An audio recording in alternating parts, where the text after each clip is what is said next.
Boa noite a todos. Meu nome é Rafaela Reis, sou vice-presidente da Comissão de Graduação, Pós-Graduação e Pesquisa, que hoje tem a honra de realizar esse evento em conjunto com as comissões da Mulher Advogada, Igualdade Racial, Advocacia Salariada e Justiça Restaurativa, todas da Seccional São Paulo da OAB.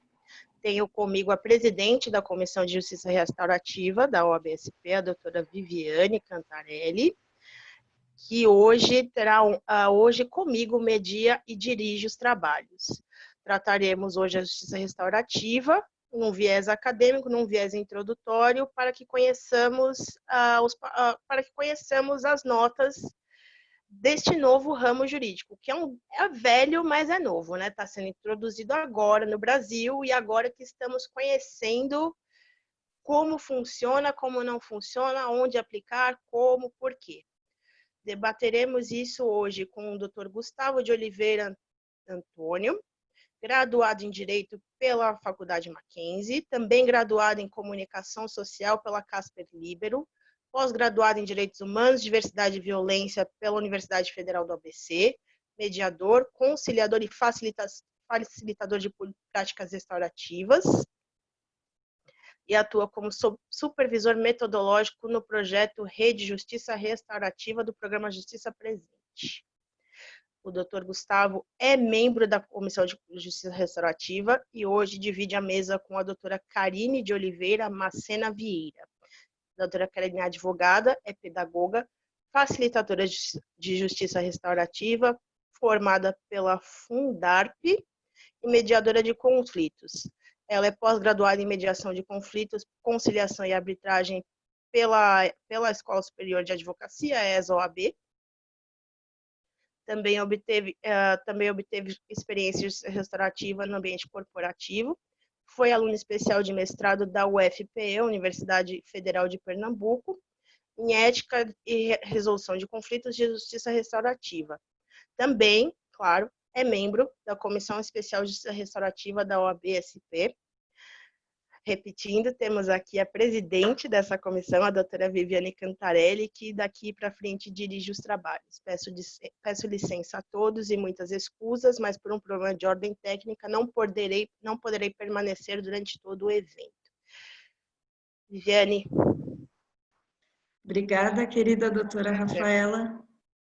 É uma enorme satisfação nossa, da nossa comissão, levar esse debate com os queridíssimos Dr. Gustavo e doutora Karine, e é uma honra porque estamos organizando esse evento ladeados de admiráveis e relevantes, importantes comissões da OAB São Paulo, e nesse sentido eu queria então cumprimentar as presidentas de todas as comissões citadas, a doutora Marilis Costa, a doutora Maria Silvia Oliveira, a doutora Cláudia Luna e a doutora Ana Lívia Ribeiro, e reiterando também meus cumprimentos a você, querida e estimada doutora Rafaela Reis. Então, queria só agradecer também a todos os funcionários da OAB São Paulo, que sempre muito prestativos, nos ajudam na realização dos nossos eventos. Agradecer também a direção da OAB pelo apoio do evento, a Comissão de Cultura e Eventos também, agradecendo o apoio de todos e todas e todes, e dizer também que esse webinar ele vai ser repassado no canal do YouTube da Comissão de Cultura e Eventos, podendo ser acessado posteriormente. E esse mês é o mês de aniversário de 1 ano da comissão, então também pedir para ficarem de olho na nossa programação e também na programação das comissões parceiras, que estão na organização desse evento. Então, com isso, eu vou passar, agradecendo mais uma vez a querida doutora Rafaela, eu vou passar então a palavra para a doutora Karine e para o doutor Gustavo, para trazer esse tema introdutório, porém não menos profundo.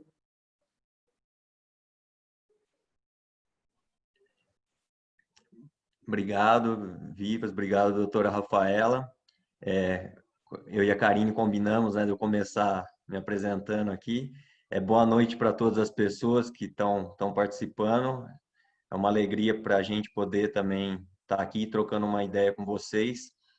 E é dessa forma que a gente pretende que seja o encontro de hoje, né? Como é a proposta da Justiça Restaurativa, que é uma construção coletiva de fato. Então, a ideia, né, que a Karine e eu façamos, né, uma apresentação inicial, mas pedimos que vocês fiquem à vontade, né, para ir mandando perguntas ali naquela abinha QIA, né, para deixar o chat mais mesmo para como vocês estão fazendo, para saudações e mandar as dúvidas nessa caixinha do QIA, né, e daí a gente vai, a partir dessas perguntas, vai fazendo um bate-papo também, né? Então é isso. Gostaria de agradecer mais uma vez a oportunidade a todas as comissões que estão organizando esse evento e a EOAB e a vocês que estão presentes. E passo a palavra para a Karine. Desculpa, Karine, eu esqueci de agradecer mencionar a doutora Lázara Ramos, que por questões de foro íntimo não pôde estar com a gente, então também cumprimentar a doutora Lázara. Obrigada, Karine, por favor. Olá, boa noite a todos e todas. É um grande prazer, de verdade, estar aqui nessa noite, compartilhando desse espaço, né, que com esse novo formato, né, desses encontros que a gente está se propondo a fazer, me foi permitido, que eu estou em Recife. Eu sou advogada aqui em Recife e esse processo da pandemia me aproximou um pouco mais da comissão, conhecendo aí esse pessoal, que a quem eu tenho tido um grande prazer e alegria em construir e pensar essa noite juntas, né? E realmente, como a Vivas falou há pouco, essa coisa da gente trazer a justiça restaurativa, introdutória, porém não menos profunda, né? Realmente abordar a questão do que é a justiça restaurativa no cotidiano, pensar isso de uma forma, claro, entendendo, né? E tentando apresentar aqui a todo mundo para que a gente possa realmente bater uma conversa, né, bater um papo, pensando como é que a gente pode também refletir sobre a questão dos valores da própria justiça restaurativa dentro desse cotidiano, né? E uma das questões assim que eu achei bem interessante também quando a gente pensou em apresentar, né, essa proposta, um dos questionamentos a ser refletido talvez tenha sido como que eu cheguei na justiça restaurativa, né? Como que nós chegamos na justiça restaurativa. Então eu acho que apresentando o conceito eu consigo também apresentar de onde eu venho nesse lugar, né? De como eu chego nesse lugar. E eu sou advogada, como eu falei há pouco, eu sou formada em Direito recentemente, posso dizer que sou jovem advogada, sou fruto de políticas afirmativas, tive aí a oportunidade do fundo, né, do FIES, como é conhecido, então eu chego nesse lugar através dessas políticas afirmativas, e compreendendo um caminho, né? Ao longo de 5 anos de graduação, eu diria que foi um caminho ali, entendendo o que eram paradigmas de justiça, né? O que realmente aquela grande pergunta que eu acho que nenhum aluno de direito consegue fugir de quando se é questionado do que é justiça, né? Então, o que é justiça? E essa grande pergunta, certamente, ela ainda está por aqui rondando o tempo inteiro. E dentro da justiça restaurativa é realmente onde eu consigo afirmar assim, que é o lugar onde a gente se encontra, né? Não apenas eu, mas todo mundo aqui que está certamente entendendo essas novas propostas de paradigma, né? De mudança de paradigma de justiça, pensar nessa proposta, né? Pensando nessa proposta de mudança. E aí realmente entrando, né, para a questão do que seria apresentar ela hoje dentro do judiciário, deixando também muito claro que esse tema ele não pertence apenas ao judiciário, mas é muito importante também ressaltar a relevância do que se tem dentro das próprias resoluções do Conselho Nacional de Justiça, a exemplo da 225/2016, né, que vem aí trazendo realmente toda a estrutura, todo aquilo que a gente vai entender por práticas, por conceitos, mas ainda assim dentro de um campo muito amplo do que a gente discute esse termo, né? A definição desse termo certamente não é uma coisa que a gente consiga fazer aqui no webinário, então é por isso que a gente está tentando fazer essa proposta de conversa. E aí, vamos lá. Então, nesse processo, assim, eu trago realmente hoje à noite, assim, aquilo que tem acontecido aqui em Pernambuco, né? Dentro dessa expectativa de justiça restaurativa de uma forma institucionalizada, digamos assim. A gente tem aqui grandes experiências, com grandes resultados, partindo mesmo da própria pesquisa do CNJ, uma pesquisa recente, 2019, que afirma que 96% dos tribunais respondentes da pesquisa afirmam que existe algum tipo de ação, né, pautada nos princípios da justiça restaurativa. E aí, realmente, trazendo o que é essa justiça. É uma justiça que a gente pensa a partir do diálogo, a partir do encontro interpessoal, né? Como é que a gente se encontra nesse lugar de justiça? A gente fala sobre dano, a gente fala sobre reparação e a gente fala sobre responsabilização. E essa responsabilização é o que certamente também é um grande pilar da justiça restaurativa, entendendo essa amplitude do que seria essa responsabilização, né? Então, pensando nisso, aqui em Pernambuco foi desenvolvido dentro da FUNASE, que é a casa, né, de acolhimento para jovens em conflitos com a lei, dentro dessa perspectiva, das 24 casas existentes aqui no estado, 16 já possuem ações, né, voltadas também para esse processo da responsabilização desses jovens, da conscientização, trabalhos que são voltados em encontros do processo circular, né, que é aquilo que também é uma prática restaurativa. A gente trabalha com práticas, né, dentro também de conceitos e formas e modelos. E também tem aqui em Pernambuco um projeto bem interessante também dentro do ramo da educação, do ramo escolar, do âmbito escolar, que é também conhecido como um dos projetos conhecidos aqui, bem interessantes dentro, na verdade, até da escola de Pernambuco, né? Ou melhor, do estado de Pernambuco, as escolas do estado de Pernambuco, que é o projeto Eu Vejo Flores em Você. Bem interessante também, vale a pena a gente aí depois, quem tiver interesse, é claro, a gente trocar uma ideia sobre isso, apresentar essa escola que está sendo desenvolvida. E também é esse processo circular de chamar esses jovens e adolescentes para conversar sobre sentimentos, né? Sobre as vivências nesse espaço, dividindo essas experiências. E também tem uma outra grande oportunidade aqui dentro do Fórum Aureliano, né? O fórum daqui de Pernambuco, da Joana Bezerra, fica no bairro da Joana Bezerra, que é onde também existe o projeto Constelar e Conciliar. É um projeto que vem aí desenvolvendo dentro também mediações, né? Na verdade, mediações na esfera familiar, na esfera penal, apresentado, na verdade, por doutora Cecília Toscano, e doutora Wilka Vilela, também vem encabeçando esse projeto. Então, dentro de Pernambuco, ele se apresenta de uma forma bem estruturada, bem estruturada. E aí eu quero realmente agora, assim, a gente vai conversando, vai trocando essas ideias, e eu vou passar agora a palavra para o Gustavo, para ele também apresentar qual é essa experiência que ele tem dessa forma institucionalizada do campo da justiça restaurativa. Está com você, Gu. Obrigado, Karine. E falando, né, desses obstáculos que tem essas novas formas, né, de Zoom e tudo, nesse exato momento o vizinho do apartamento de cima começou a martelar aqui. Então, gente, eu peço desculpas caso vocês ouçam barulho de martelo, né? Mas, enfim, agradeço a Karine, que é uma pessoa que eu conheço há pouco tempo, mas que já posso falar que está sendo legal demais construir com ela um caminho na justiça restaurativa. Estou aprendendo demais com ela, assim como com todo mundo, né, da comissão da OAB, que tem bastante gente assistindo, né?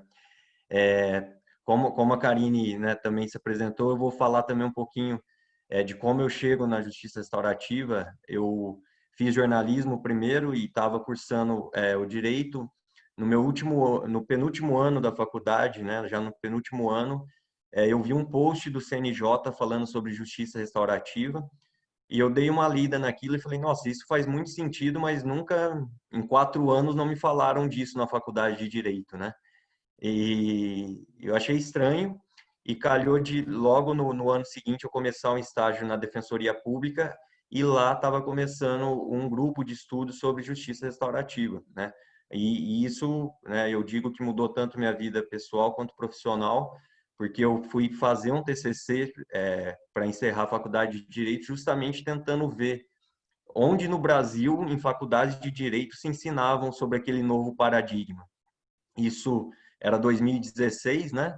e não achei muitas respostas, né? Ainda era bem incipiente, e isso é uma coisa que eu fico feliz de ver que já de lá para cá já tem um aumento sobre justiça restaurativa em faculdades de direito, mas não só em faculdades de direito, porque como a Karine bem pontuou, a justiça restaurativa ela não é algo exclusivamente do judiciário, né? Eu gosto de dizer que justiça restaurativa é uma ideia de relações humanas justas. Então, onde tem seres humanos, onde tem relações, é a possibilidade de trabalhar a justiça restaurativa. Então, você pode pensar esse paradigma para escolas, para dentro da sua família, né? E, inclusive, também no judiciário, né? A Karine trouxe um panorama, né? No Brasil, no judiciário, começa a se falar em justiça restaurativa a partir de 2005, mas é mais agora em 2015, 2016 que traz esse impulsionamento que a Karine apresentou os dados, né? Pelo próprio CNJ, né? Então, hoje em dia, a minha experiência com justiça restaurativa, inclusive, é num projeto trabalhando diretamente no judiciário, né, que eu vou falar rapidamente também, daqui a pouco. Mas só concluindo essa ideia, né, sobre justiça restaurativa, que tem sempre essa pergunta, mas o que é justiça restaurativa, né? E como a Karine apresentou, não tem um conceito fechado, o que, por um lado, pode trazer uma dificuldade de entendimento, né? Sempre leva um bom tempo para a gente explicar, tanto que a gente está gastando esse tempo aqui falando disso, mas também abre perspectivas de uma construção realmente coletiva, né? Mas, como eu disse, eu gosto de entender mesmo a justiça restaurativa como um paradigma para a gente entender as relações humanas, primeiro com a gente mesmo e depois nas relações com as outras pessoas. Então, entendendo essa ideia de relações de interconexão, né, de que todos estamos conectados e de que como a gente faz para construir relações justas no nosso dia a dia e nas instituições e estruturalmente na sociedade também, né?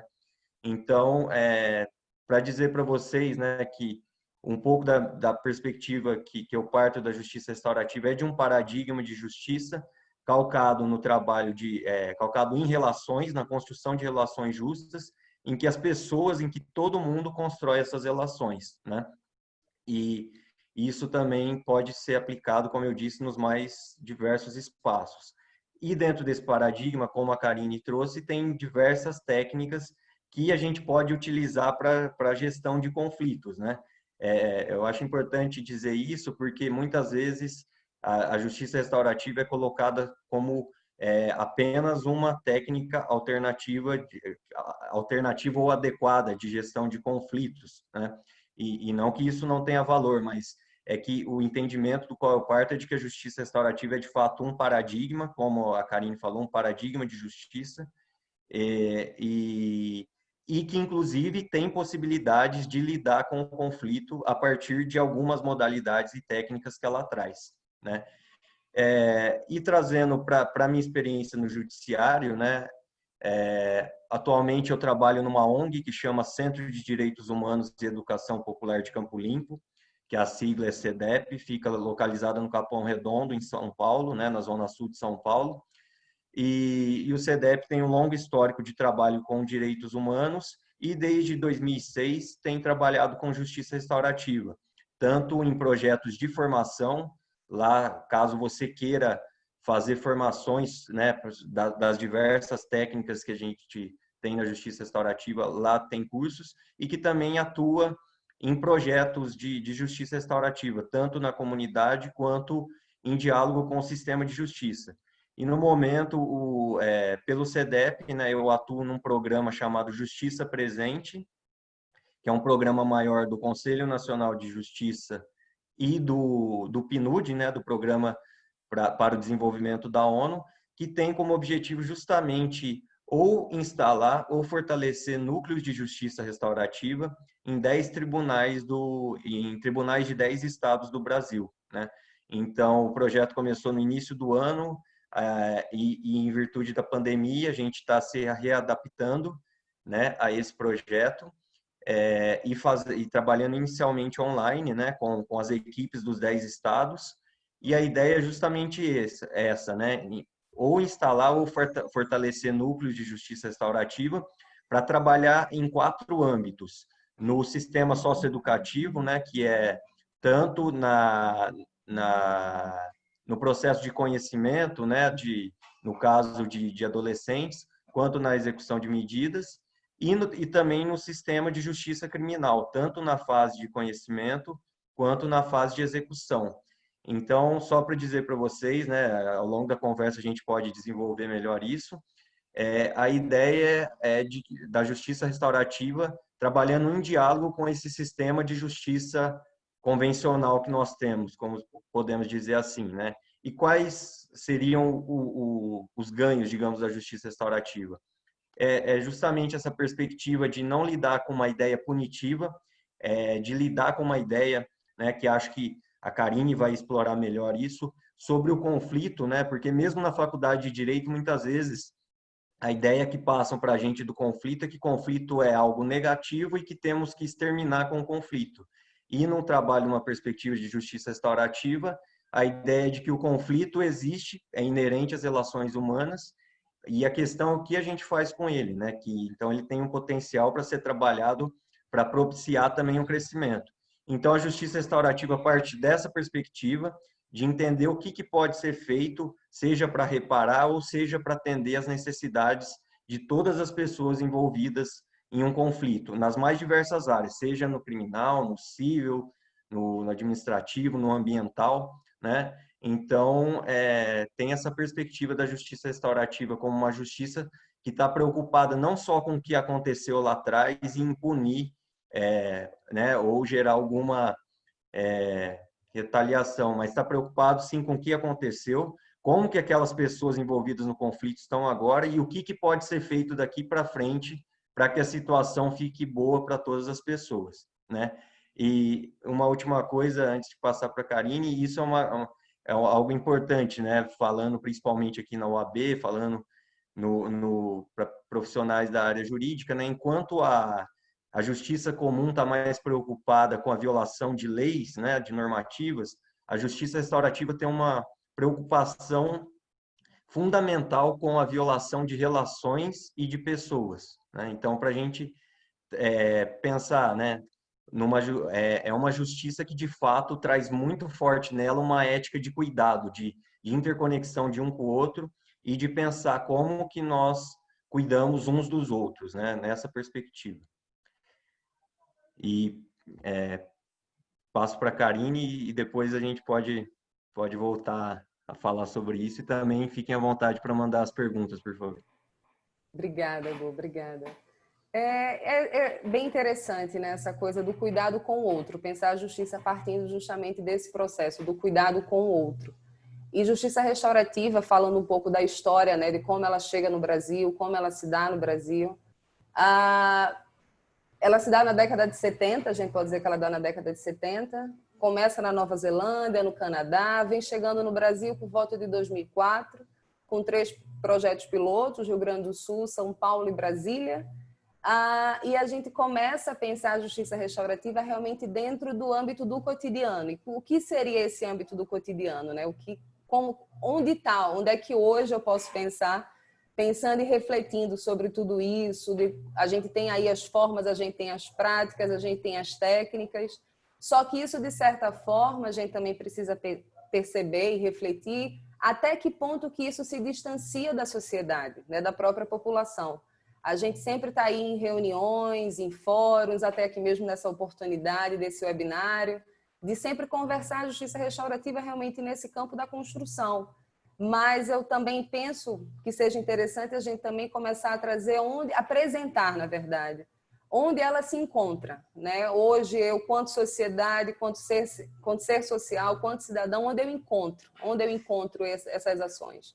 Então, essa foi realmente uma questão que a gente pensa em trazer, apresentando, seja aqui, né, como eu falei há pouco, na questão aqui de Pernambuco, do estado de Pernambuco, que a gente encontra ela no Sejus, que está ali todo dia, não agora na pandemia, né, mas a gente tem aí as resoluções, que essas mediações têm ocorrido de forma online. Então, isso também tem aproximado, né? Não é que o processo da pandemia deixou de acontecer, então, todo esse processo ele ainda vem acontecendo aqui dentro, né, do Estado, certamente nos demais, mas ainda assim é uma coisa que eu penso que a gente precisa entender isso, quanto que isso precisa ser apresentado com uma certa aproximação. A gente fala muito que justiça restaurativa aproxima, né? Que a gente está aí no encontro interpessoal, mas também pensar que isso a gente pode pensar como valor, né? Se a gente fala que justiça restaurativa é um valor, onde está esse valor no meu dia a dia, né? O processo da gentileza, quando a gente fala também, a gente traz a questão das violências, né? De onde estão essas violências, onde que eu posso também contribuir, não apenas no judiciário, não apenas dentro da participação mais efetiva desses projetos, mas também no dia a dia, né? Então, a gente também pensar a justiça restaurativa e principalmente a questão da responsabilização nas condutas diárias, né? A gente pensar isso, como é que está a presença do meu corpo com o corpo do outro, como é que eu me encontro com esse outro e, na verdade, quem é esse outro? Então, a gente vai aí ter uma amplitude de pensar justiça restaurativa dentro das relações cotidianas, certamente porque a gente está se relacionando com pessoas, fazendo negócios jurídicos todos os dias. Então, até que ponto a gente pode realmente trazer isso de forma mais efetiva, né? De forma mais prática, de forma mais... Vamos lá, onde é que está? Eu quero agora fazer uma sessão de mediação onde eu encontro, né? Então, trazer justiça restaurativa para perto, realmente trazer para perto, não ficar apenas nesse campo da teoria, que é, claro, muito importante, todas as produções, tudo isso que vem sendo construído. Tanto é que essa mudança desse paradigma, a gente percebe, por mais que a gente diga que o próprio sistema, né, hoje que a gente conhece, até mesmo dando o exemplo como sistema penal, que a gente entende que esse processo da justiça retributiva, ela já não encontra as soluções necessárias, é tanto que a gente assiste, quanto sociedade, a repetição dos crimes, a repetição das condutas, a repetição das ações, e, ao mesmo tempo, sabendo que existe uma pena, né, para aquelas ações ditadas como crime. Então, também entender até que ponto a gente pode também trazer essa justiça para perto do dia a dia, realmente é uma coisa que não pertence apenas ao judiciário, mas é nas relações. Essa construção do conceito de justiça, né? Essa relação da comunidade, essa relação como a gente se encontra na comunidade, no bairro, no bom dia, então realmente é no campo das relações. É basicamente isso, é trazer a justiça restaurativa nesse processo do dia a dia. E aí, Vivas, eu passo a palavra para você, se você quiser começar a fazer as mediações, a gente está aqui.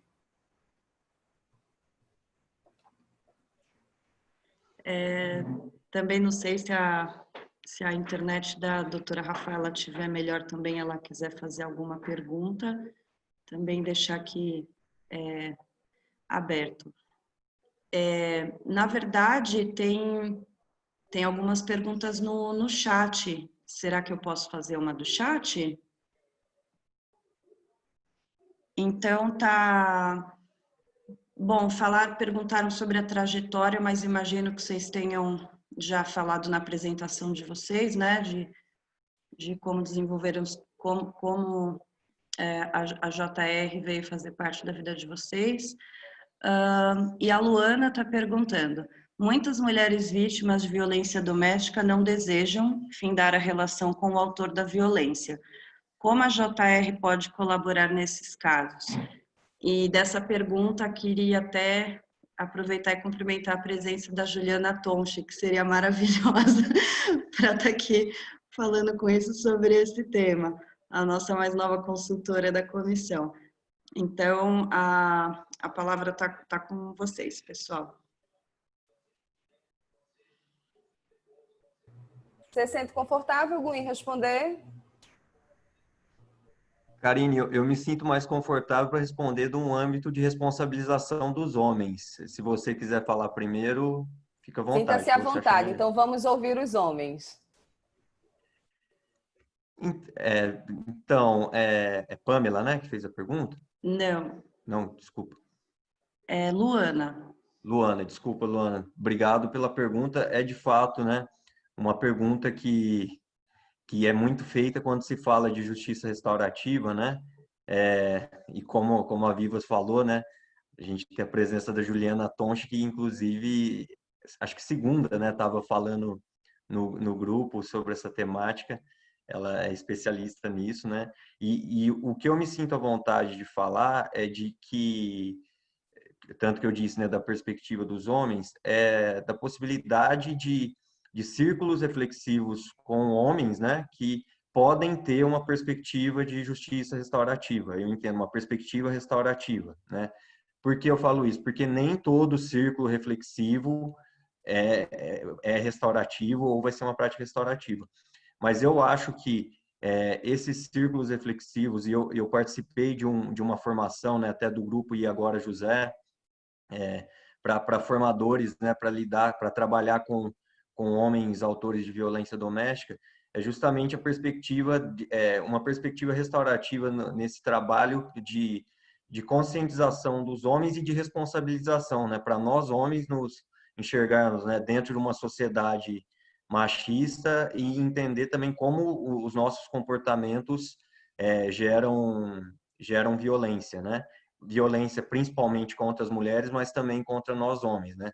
Então eu acho que nesse sentido, uma possibilidade restaurativa seria um trabalho com os homens autores de violência doméstica a partir de uma perspectiva restaurativa desses círculos reflexivos, né? Porque quando se fala de justiça restaurativa, uma primeira ideia que se vem muitas vezes é de que necessariamente vai ter que colocar frente a frente o autor da violência e a pessoa que eventualmente sofreu o dano. E não necessariamente é isso. Há diversas formas de trabalhar pela justiça restaurativa, né, que você pode proporcionar uma abordagem restaurativa para lidar com as necessidades daquelas pessoas envolvidas no conflito, sem necessariamente promover um encontro entre elas, né? Então, um caminho que eu vejo sempre para trabalhar essa questão da violência doméstica pela justiça restaurativa, mais nessa nossa responsabilização enquanto homens, é, de fato, esse trabalho de compartilhamento e de conscientização e reflexão de como, inseridos numa sociedade machista, nós também somos machistas e de como tentar desconstruir isso, né? Então, era um pouco dessa contribuição que eu gostaria de trazer sobre esse tema. Passo a palavra. Posso seguir aqui nas perguntas, pessoal?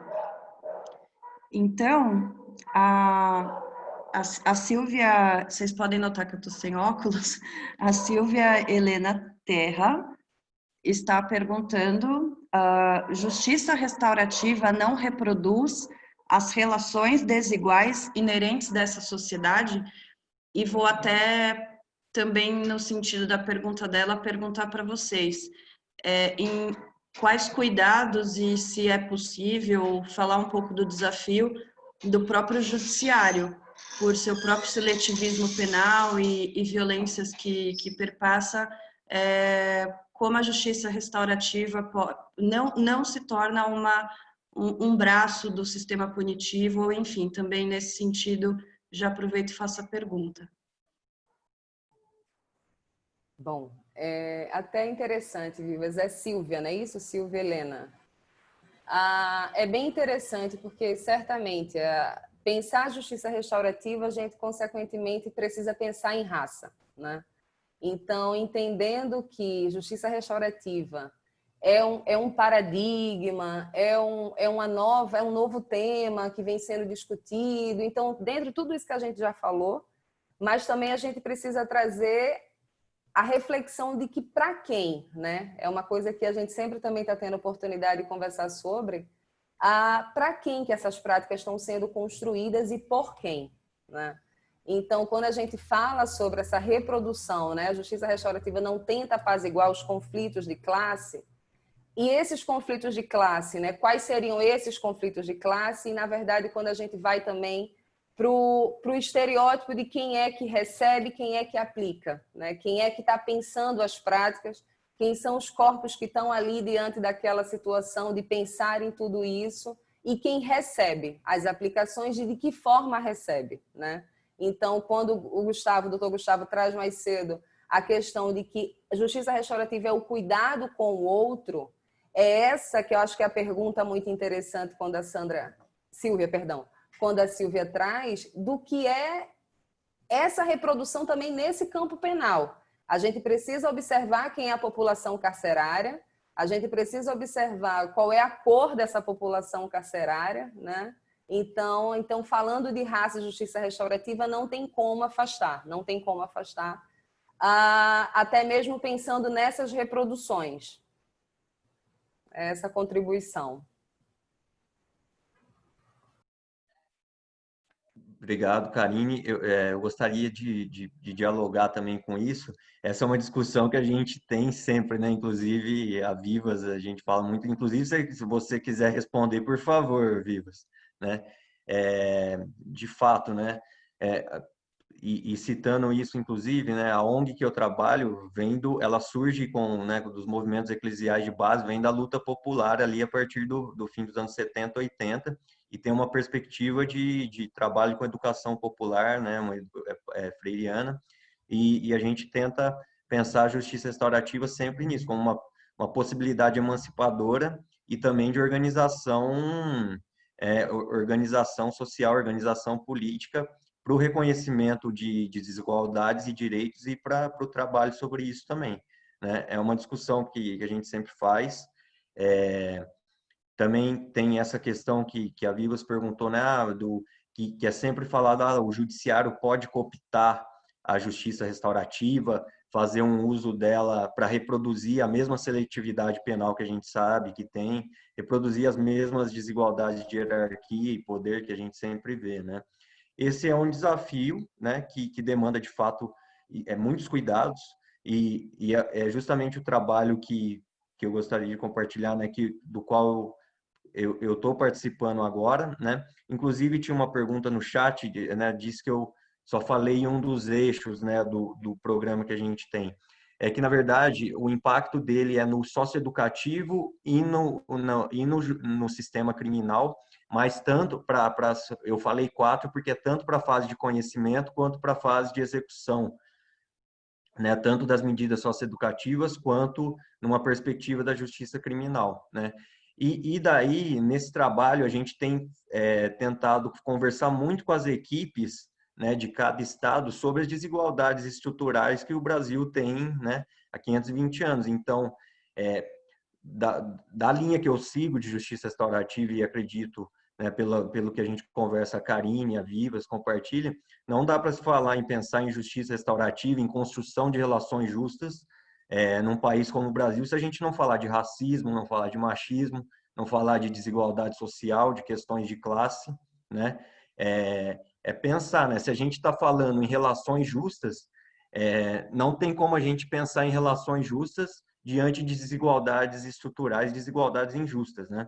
E isso é interessante da justiça restaurativa, porque mesmo os escritores, né, os autores estrangeiros, como Howard Zer, eles falam, né, dessa ideia da justiça restaurativa, de que não são só as violações que estão previstas no direito civil, no direito penal, que são violações, mas, por exemplo, a imensa desigualdade social que existe no Brasil, né, a estrutura racial, né, de racismo que tem no Brasil, isso são violências, são violações de direitos, né?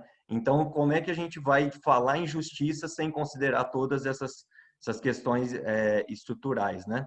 Então, é sempre uma tensão, de fato, esse diálogo, né? Até semana passada eu pude participar também pela OAB de um diálogo sobre antipunitivismo e justiça restaurativa, daí foi muito forte essa discussão sobre antipunitivismo, sobre se a justiça restaurativa deveria abdicar totalmente do poder judiciário e procurar ser trabalhada só na comunidade fora do judiciário, né? Então, são as questões e são os desafios que nós todos, né, todas que estamos aqui nessa construção coletiva, estudando e trabalhando com justiça restaurativa, que a gente tem que enfrentar, né? E para encerrar minha fala, só para dizer que mesmo na resolução do judiciário, né, na resolução 225 de 2016 do CNJ, que pauta a política pública de justiça restaurativa no Brasil, para o judiciário, lá diz, na definição de justiça restaurativa, que a justiça restaurativa se propõe a entender e abordar os conflitos, as violências, nas perspectivas relacional, né? Então, que seria relacional de você com você mesmo e nas relações com as pessoas, institucional, né? Para entender como as instituições também são elas injustas e reproduzem injustiças, como que a gente pode transformar essas instituições para ter relações justas, e uma dimensão social também, que daí eu acredito que perfeitamente encaixa tudo isso que a gente trouxe, né? Da questão racial, social, de classe, de gênero, né? Então, é desafiador, né? Mas eu acho que o importante é a gente estar sempre tensionando e tomando esses cuidados que a Karine disse. Vivas. Oi, querida. Tem até uma pergunta bem interessante, acho que ela já está até um pouco mais acima, se eu não me engano é da Valéria. Aliás, que ela pergunta sobre JR na educação. por É favor. Valéria? Perdão, eu não sei se é a Valéria, eu não consigo Eu acho mais que a achar. Valéria, sim. Ela fez algumas perguntas Né? sobre Eu acredito JR Educação. Eu acredito que tenha sido isso, que tenha sido a Valéria. E é bem interessante essa pergunta, porque quando a gente pensa, né, da potência do que é justiça restaurativa, a gente sempre realmente acaba pensando no judiciário. A palavra justiça realmente, como vocês já bem trouxeram, é necessário esse resgate do que é o conceito de justiça, né? O que é justiça, o que é justo para mim, o que é justo para o outro, dentro de um conceito, ou melhor, diante de um conflito, né? E é tanto que a gente trabalha-se com a ideia, traz a ideia de que é a composição das partes, né, que vai encontrar a melhor solução diante do conflito e a reparação dentro daquilo que se é possível. Dentro da educação, dentro do âmbito escolar, é certamente uma ferramenta de muita potência porque a gente trabalha com o princípio do diálogo, né? O diálogo que aproxima, é o diálogo que a gente vai estar... É a ferramenta, é a tecnologia social que a gente tem para entender e para expressar sentimentos e tantas outras coisas. Então, dentro da educação, sim, é uma forma, é uma ferramenta de atuação. Existem diversos, como eu falei mais cedo também, existem diversas ações, existem diversos projetos já desenvolvidos no âmbito escolar.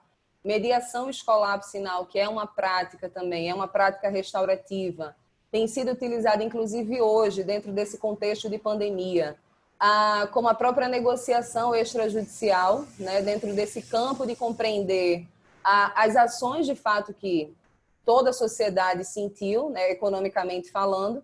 Então, justiça restaurativa também é essa potência, né, que chega para entender, para ouvir, através do diálogo, ouvir a demanda desse responsável, entendendo quais foram os efeitos, né, mais uma vez, uma pandemia mundial, entendendo de que maneira que isso pode ser resolvido, de uma forma extrajudicial, né? Então, a gente tem aí diversas resoluções sobre, como o Gustavo trouxe, a 225, que traz toda essa coisa de como que pode acontecer, mas, ao mesmo tempo, também compreendendo que esse senso de justiça, ele está em todos os espaços. Ele pode ser utilizado por diversos espaços. A gente tem como conversar hoje, como tem acontecido também, na questão dos aluguéis, por exemplo. Tem muita negociação extrajudicial acontecendo através de técnicas de comunicação não violenta, por exemplo, né? Compreendendo qual é a situação econômica, mais uma vez, para encontrar uma solução. Então, seja na educação ou também nas relações cotidianas, como agora, da situação da pandemia, a gente tem boas atuações acontecendo. Karine, eu não posso deixar de perguntar, aproveitar a presença de vocês dois aqui, no tema educação, se comporta paralelos e diálogos com saberes populares e com a própria educação popular. Gustavo, você fala, eu falo. Sim, Vivas, sim. A gente pode, é uma pergunta realmente bem interessante, é uma colocação bem interessante, né? Porque a educação popular, ela, de certa forma, a gente vai entender por raiz, né? A gente vai entender por tradição, a gente vai entender por repetição de comportamento, e aí, consequentemente, a gente olha para o senso de comunidade e para o senso dessas práticas tão tradicionais dentro dessas comunidades. Então, falar de justiça restaurativa é também pensar nesses modelos de solução de conflitos, sabe? Então, digamos que uma das coisas bem interessantes assim da justiça restaurativa que eu posso também responder, eu vi uma outra pergunta ali no chat, mas já aproveitando para tentar responder, é que, de fato, dentro da graduação, eu também não ouvi falar de justiça restaurativa até o 7º período, né? Quando eu estou ali no 7º período, alguém vem com uma luzinha assim de esperança, dizendo que sim, a gente pode resolver sim de outras maneiras. A gente tem hoje dentro do próprio Código Civil, né, o sistema de multiportas. Então eu fui entendendo que era possível sim, a gente pensar uma nova forma de justiça, mais uma vez com essa grande tecnologia social que a gente tem, que é o diálogo. E só complementando a fala da Karine, que acho que é importante também, né, completando isso que ela já falou de porque a justiça restaurativa com esse nome, né, tal, vem do exterior, mas é sempre importante a gente lembrar né, de como nós aqui no Brasil, né, como que as tradições no Brasil lidam com os conflitos, né, que podem ter muito de justiça restaurativa, né? Até tem uma amiga nossa que está assistindo aqui, a Débora Eisele, que ela fez justamente um mestrado sobre a tradição dos mestres griots e como isso dialoga com uma perspectiva de justiça restaurativa, né? Então, só também para falar disso, que né, a gente pode trazer inicialmente numa perspectiva estrangeira, mas também entender quanto que dos elementos das tradições né, daqui de casa, né, do Brasil, que a gente tem nisso também, né?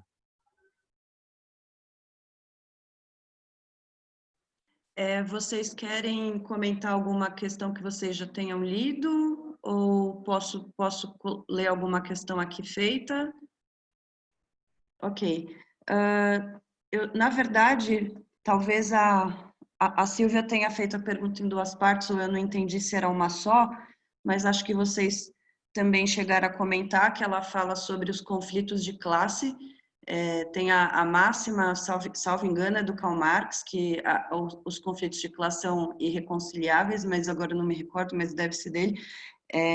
Se alguém, Silvia, você puder me ajudar no chat. Aliás, viva Pachucanes, meu grande referencial teórico para refletir a forma jurídica adequada à forma capitalista de exploração e manutenção do sistema. Acho muito importante até pensar em um evento sobre Pachucanes, quem sabe, hein, pessoal?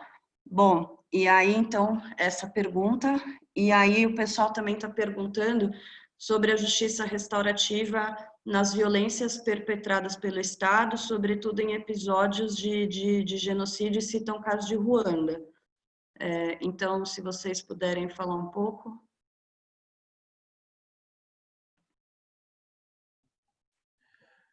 Olha, de fato, até a gente cita muito também o exemplo da África do Sul, né? Do pós-apartheid, né? Quando a gente vai falar, pelo menos, de justiça restaurativa, muitas vezes, quando se citam as técnicas, né, ou as modalidades práticas de justiça restaurativa, então fala lá, tem os processos circulares, né?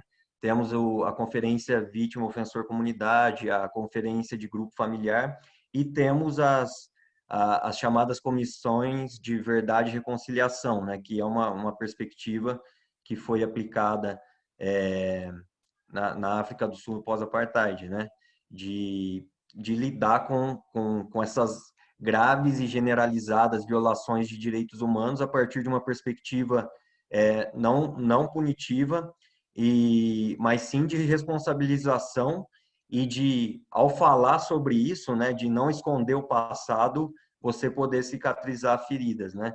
E acho que isso diz muito de justiça restaurativa, inclusive, porque eu passei muito por isso já.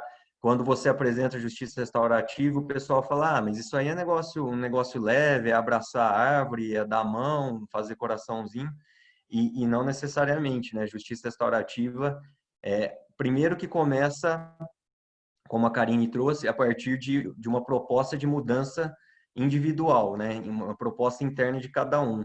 E eu falo para vocês, eu estou há 5 anos vendo esse tema, é extremamente difícil, para mim, pelo menos, né? Não ser punitivo comigo mesmo e com as outras pessoas, sair de todas essas lógicas. Então, propõe uma mudança interna, né, a justiça restaurativa, mas também depois propõe que a partir dessa mudança de cada um, a gente vá assumindo essas responsabilidades e encarando as coisas como elas são. Então, na justiça restaurativa, muitas vezes você vai falar de traumas profundos, né, de violências, de coisas que é muito difícil falar. Então, não é muito leve, né?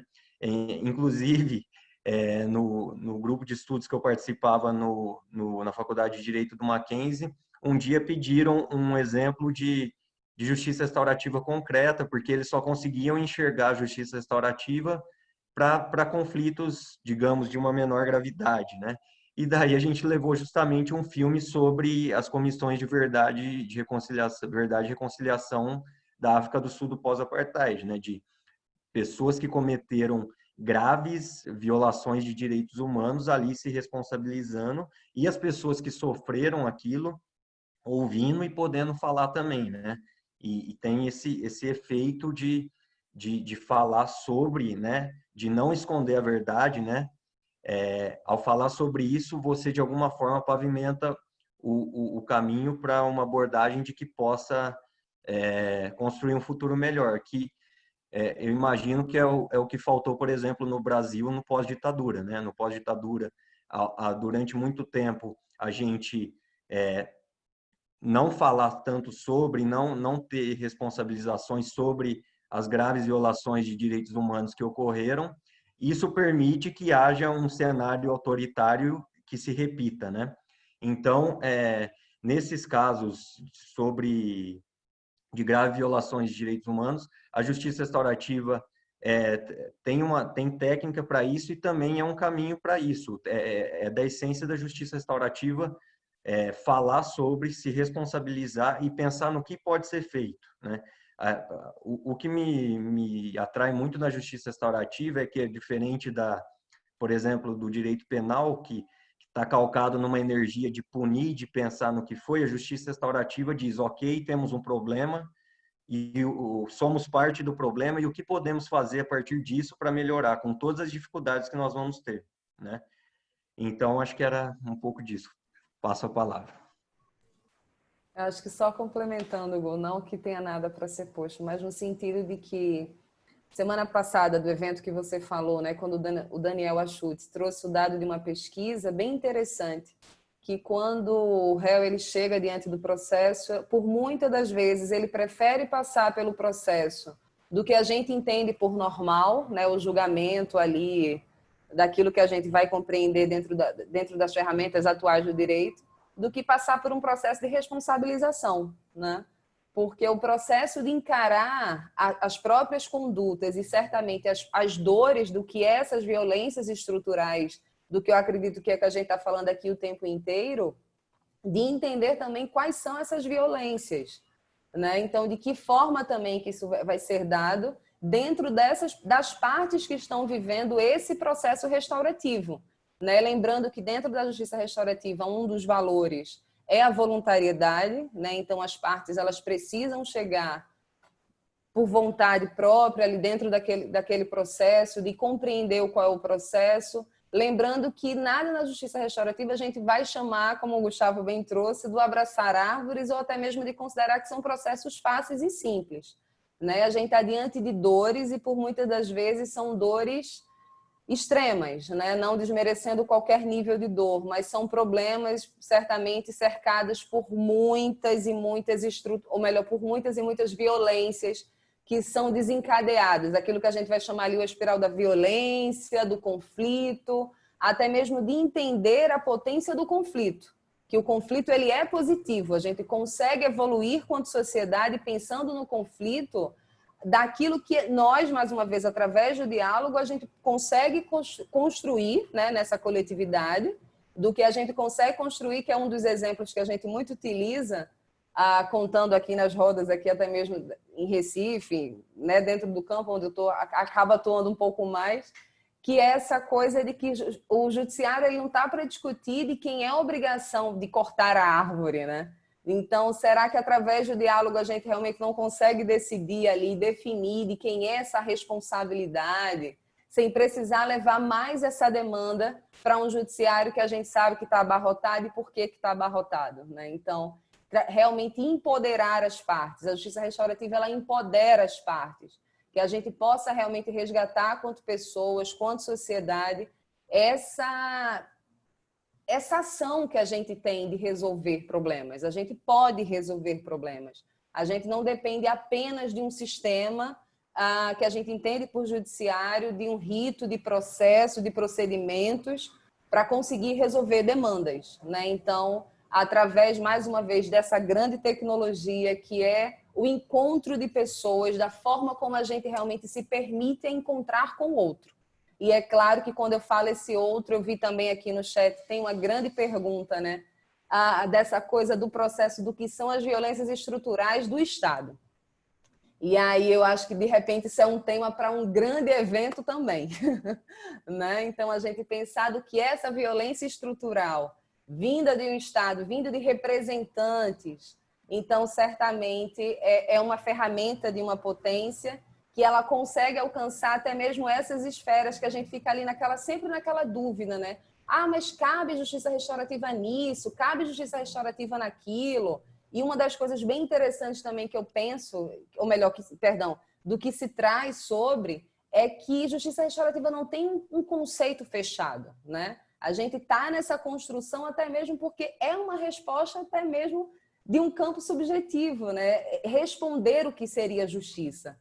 Então, a gente está dentro dessa construção constante, diante do caso concreto, onde a gente vai estar percebendo ali as possibilidades de aplicação de ferramentas, sempre, é claro, pensando, mais uma vez, na voluntariedade, de como a parte se sente, de como a parte chega. Uma coisa também muito relevante de se falar sobre, que é um campo onde a gente fala sobre sentimentos. E é isso que a gente não tem mais como, quanto sociedade, não falar sobre, né? Então, como que a gente expressa uma raiva de uma maneira madura, se é que eu posso utilizar essa palavra, e não expressar uma raiva através do voto, né? Então, expressar raivas através de outros lugares que não seja realmente expressando sentimentos, mais uma vez a população brasileira tem se dado conta do que é não falar de sentimentos, né? Então, a gente vê isso muito bem hoje representado, né, de uma forma de governos ou qualquer coisa semelhante do que chame, nesse processo do que é essa responsabilização dessa violência estrutural. Karine, você trouxe o exemplo do decidir quem vai cortar a árvore. Não vamos cortar a árvore, senão o que a gente vai abraçar? Pois é. Vou seguir aqui. Só queria registrar a presença da doutora Marina Ganzaroli, que é presidente da Comissão de Diversidade Sexual, então um beijo grande.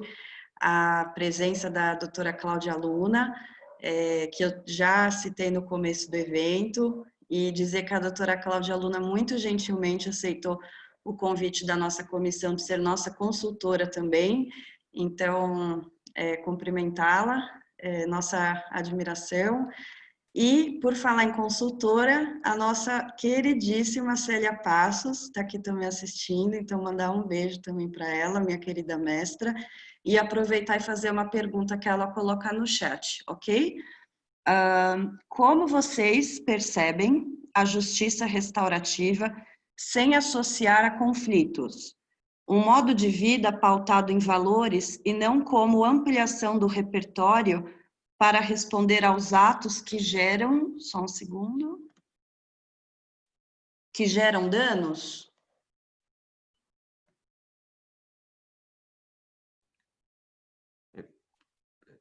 Concordo plenamente, eu entendo dessa forma também.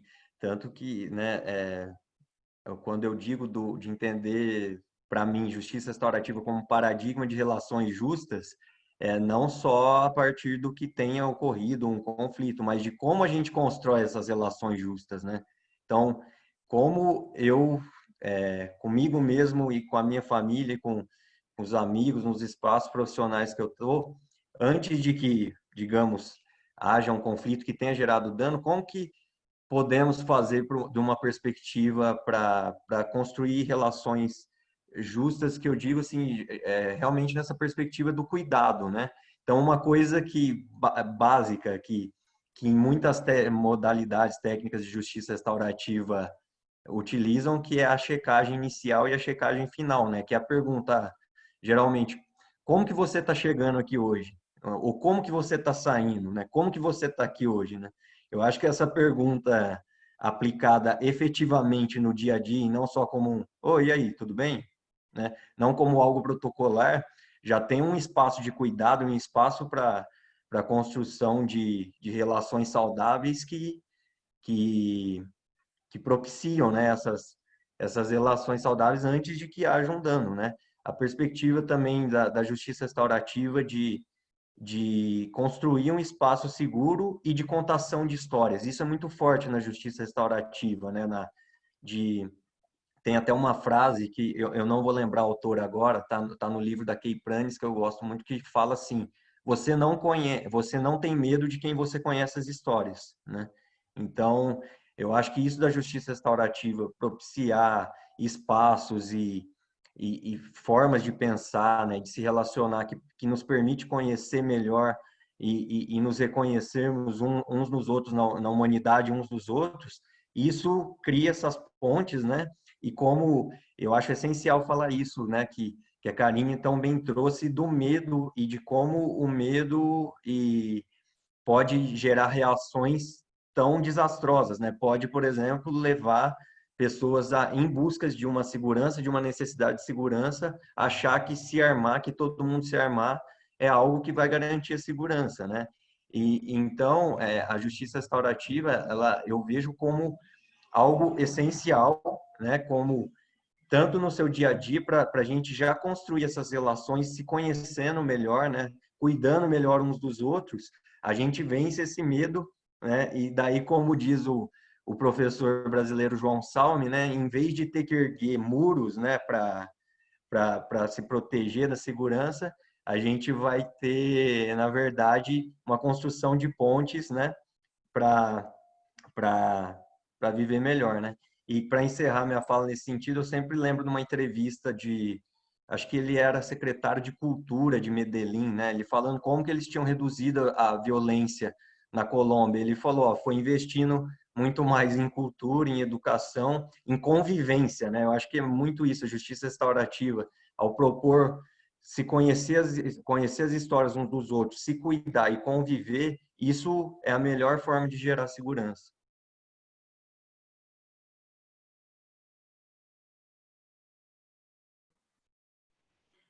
Só para constar, que a Célia agradece a resposta e ela fala: tenho percebido que temos investido muito nas respostas a atos danosos e me parece que o investimento nos valores para as relações, que assim pode-se criar essa cultura. Acho que eu li certo. Então, agradecer, Célia, mais Muito uma vez. obrigado. Nossa, perfeito. E aí tem algumas outras perguntas, pessoal, a não ser que vocês queiram, posso aqui seguir com algumas perguntas que o pessoal está fazendo? Tá. Pode seguir, Vives, pode seguir. Tá bom. Estão perguntando se vocês acreditam fielmente que a justiça restaurativa pode ser uma, entre aspas, cicatrização para a vítima, já que o ofendido acaba contribuindo para o seu próprio processo emancipatório. Então, é bem interessante a pergunta, bem interessante. Porque quando a gente pensa, né, justiça restaurativa, a gente está pensando, o foco realmente é na vítima, né? O que a vítima precisa, o que aconteceu com a vítima, quais são as ações realmente de reparação para o dano, para a violência do qual ela sofreu. Então, certamente, quando a gente pensa que as partes, né, apoiadas pela sua comunidade, por muitas das vezes por sua família, pelos participantes, pelos interessados, esse processo de responsabilização, ele perpassa pela compreensão do ato. Que é isso que, assim, defender justiça restaurativa, assim, eu entendo ela como uma ferramenta de muita potência. Eu acredito que é uma discussão que se entende de uma forma até muito pacífica, de que é um paradigma onde a gente pensa uma sociedade utilizando as suas próprias ferramentas de convivência, de pacificação social. Então, quando eu tenho essas pessoas responsabilizadas através dos seus atos, e até mesmo trazendo há pouco a fala do Gustavo, que quando ele diz muito bem esse processo de que o outro é o responsável pelo cuidado desse outro, então, dentro das relações, a gente consegue certamente entender que, até mesmo, mais uma vez, trazendo um dado, né, quanto dados, até o processo de refazer as condutas não acontecem, sabe? Não acontece com a mesma demanda, digamos assim, do que a gente vê nos procedimentos daquilo que roubou um celular, no exemplo, né? Furtou um celular e daqui a pouco furtou outro celular, enfim. É basicamente esse processo de entender o que é que a minha ação. E é também uma fala bem interessante da justiça restaurativa, de que eu tenho parte do problema e eu tenho parte da solução, né? Então, é pensar nessa construção de responsabilização social. Acho que é isso. Antes de fazer a próxima pergunta, eu queria também cumprimentar e agradecer a presença da doutora Cláudia Elizabeth Schwertz, espero ter pronunciado certo. Ela é presidenta da Comissão de Direito Processual Civil da OAB São Paulo. Então, ficamos muito felizes e queremos estreitar laços entre as comissões, até puxando que algumas pessoas estão perguntando se ainda vocês já falaram, mas se puderem também falar mais um pouquinho se a justiça restaurativa está distrita à esfera penal. E talvez trazer também um pouco da questão da JR comunitária. E queria falar também, se tiverem outras comissões aqui presentes, por favor, a gente adoraria fazer a menção em forma de agradecimento. E aqui a pergunta é: senti falta na minha instituição o estudo da justiça restaurativa. Tal falta não seria o retrato que, infelizmente, tanto aluno como professores e a população em geral ainda tenham a ideia de que a justiça, principalmente no âmbito penal, seria mais uma forma mesmo de realizar uma vingança do que uma justiça propriamente dita?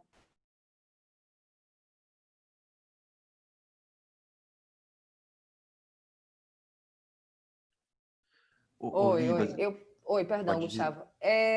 Se você se sentir confortável, eu gostaria de responder até utilizando mais uma experiência aqui, agora voltando um pouquinho da pergunta, né? Essa pergunta, talvez, se você puder responder, eu te agradeço. Aqui é a questão da mediação comunitária, né? Aqui a gente tem um processo chamado de Compaz, um centro, na verdade, Compaz, que é um centro desenvolve realmente, tem diversas atividades voltadas para a comunidade, inclusive sobre mediação comunitária.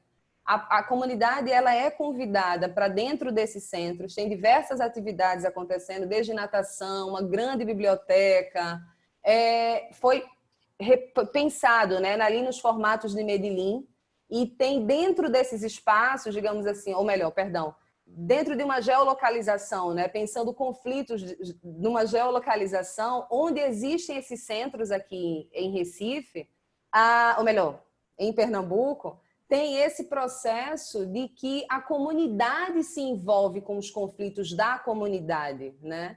Então, é bem visto, na verdade, por toda a comunidade, é abraçado pela comunidade, pelos bairros que circundam esse centro, e é bem interessante também perceber como que esses bairros se organizam melhor, sabe? Isso tem sido percebido, tanto que até o próprio Estado, o próprio governo do Estado, a prefeitura da cidade, vem trabalhando nesse desenvolvimento desses centros, por entender e compreender que é um lugar que a justiça restaurativa consegue conversar muito bem.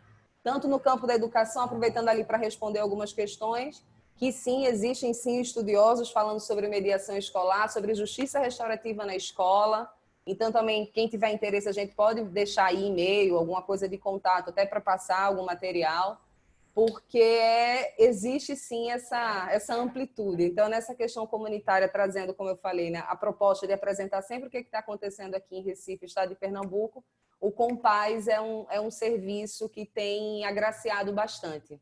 Bastante. Karine, só aproveitando esse assunto ainda, também queria dizer que uma dessas perguntas, né, que perguntou do âmbito da justiça restaurativa, me fez lembrar de algo do João Salme, que é um professor brasileiro que dá aula nos Estados Unidos, e que ele sempre costuma colocar a justiça restaurativa baseado em 5 princípios, né? Consultor da nossa comissão, Gu. Aí, ó. Chique, né? Ele costuma dizer que a justiça restaurativa se baseia em valores humanizantes, que seriam valores comuns a todos nós, né? Então, respeito, honestidade, consideração, esses valores que são, digamos, inerentes dos seres humanos, né? Ele diz também de relações, e foi aí que me lembrou essa pergunta, porque ele diz dessas relações, né? Que quando que eu não sou só o Gustavo, eu sou o Gustavo, filho do João e da Cida, que trabalho em tal lugar, que faz parte. Então, eu sou eu mais minhas relações. Então, quando ocorre algum conflito, algum dano, esse conflito também reverbera em mim e nas minhas relações. E não só nas relações entre seres humanos, mas também na minha relação com o meio ambiente, inclusive. Né? Ele pauta muito essa ideia da justiça restaurativa como construção de relações justas, inclusive com o meio ambiente, né?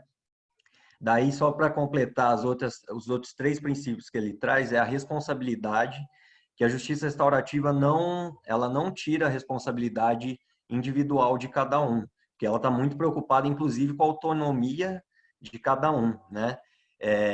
Mas ela também está preocupada com uma responsabilidade coletiva e compartilhada, né? Então, se a gente for pensar, por exemplo, nos casos de furto ou em algum caso de violação de direito, né? Para a gente pensar também qual que é a nossa responsabilidade enquanto sociedade, né? Será que a sociedade que a gente está construindo, calcada no consumismo, no individualismo, também não gera esses danos, né? E ele também traz daí a perspectiva de tratar os danos a partir de ouvir e contar histórias, né? E ele fala também desse fortalecimento da comunidade, né? Nessa ideia de convivência e também da gente enxergar cada um de nós não só a partir de um ponto de vista que ele chama mercadológico, né? Porque muitas vezes quando eu vou me apresentar eu falo, eu sou o Gustavo, advogado, né? Mas que na verdade para a gente, ele fala que temos que entender o ser humano numa perspectiva multidimensional, no âmbito profissional, pessoal, espiritual, né? Então, eu só queria aproveitar que eu lembrei para trazer esses cinco princípios que ele traz, que eu acho que é uma ideia de justiça restaurativa, tanto na construção de relações justas, quanto para lidar também com os conflitos nos mais diversos âmbitos, né? E daí eu aproveito para dizer para vocês que no projeto que eu estou trabalhando agora são 10 tribunais, são 9 tribunais de justiça e um tribunal federal, né? Um tribunal da Justiça Federal. E daí, como tem essa perspectiva de diferentes matérias, né? Tem também esse desafio de como trabalhar com a justiça restaurativa nesses danos ao meio ambiente, né? De pensar essas coisas também. Era isso que eu queria trazer. E só responder, Vivas, da questão da faculdade de Direito, né? Por que não, de não ter justiça restaurativa? Será que reproduz certa lógica? Eu acho que sim. E daí eu trago mais uma vez a minha amiga Débora Eisele, que foi um start que uma vez a gente chegou para falar no Mackenzie, no Direito, e ela fez a pergunta para o pessoal, né? Nós advogados, nós do direito, qual que é o nosso princípio, qual que é a matéria-prima do nosso trabalho, né? E muita gente falou, são leis. Daí ela falou, será que são leis ou será que são relações humanas e conflitos, né? Então, essa perspectiva, eu acho que muda uma chave, né, de você pensar também nós do direito como que a nossa atuação realmente preocupada em lidar com as necessidades dos conflitos e das relações que acabam chegando no direito, talvez por uma falta de um lugar melhor para chegar, né? Só complementando, Gu, até essa coisa da responsabilização do meio ambiente, né? Do que é pensar a justiça restaurativa e o meio ambiente. Tem um grande professor aqui em Pernambuco chamado Marcelo Pelizoli, a quem tem contribuído muito, muito, muito, muito sobre toda essa construção de pensar a justiça restaurativa no campo do humano, né? E quando a gente fala nesse campo do humano, quando ele traz, é justamente essa humanização, né? A justiça restaurativa justamente ela fala sobre essa humanização do direito, né? Quando vem aí a pessoa e pergunta dentro de uma graduação qual é a nossa ferramenta de trabalho, certamente é o conflito. A gente está ali diante do conflito, resolvendo problemas, e a ideia realmente é resolver, né? É resolver e não reproduzir ou até mesmo criando novos. A gente tem os exemplos aí das questões de guarda, por exemplo. Se a gente for utilizar hoje como dado, por exemplo, dessa diferença, né, das ações que são utilizadas, até aproveitando para responder uma pergunta que eu vi, eu só não vou lembrar de quem foi, desculpa, em relação se existem outras práticas, não apenas o círculo na justiça restaurativa, acho que era essa a pergunta. Então, existem sim, existem diversas práticas. Na verdade, hoje a gente utiliza e conhece um pouco mais do círculo restaurativo que a Keipranes traz, porque é esse círculo que a gente vai... Na verdade, não restaurativo, o círculo, né? As práticas circulares, que é esse encontro. Quando a gente fala de encontro, é encontro mesmo, esse encontro circular, onde a gente vai estar falando como chega, como sente, o que traz como valor, né? A gente constrói os valores naquele momento. Como o Gustavo bem trouxe, é um lugar seguro. Então, quando a gente vai olhar a diferença do resultado, né? No caso de uma decisão, como eu estou falando do exemplo da guarda, os casos que passaram a exemplo na mediação, ou melhor, na constelação familiar, que hoje o judiciário também reconhece como uma prática sistêmica, a gente consegue encontrar essa grande diferença, realmente apoiando e fomentando o quanto que realmente é possível trazer essas práticas para dentro do judiciário.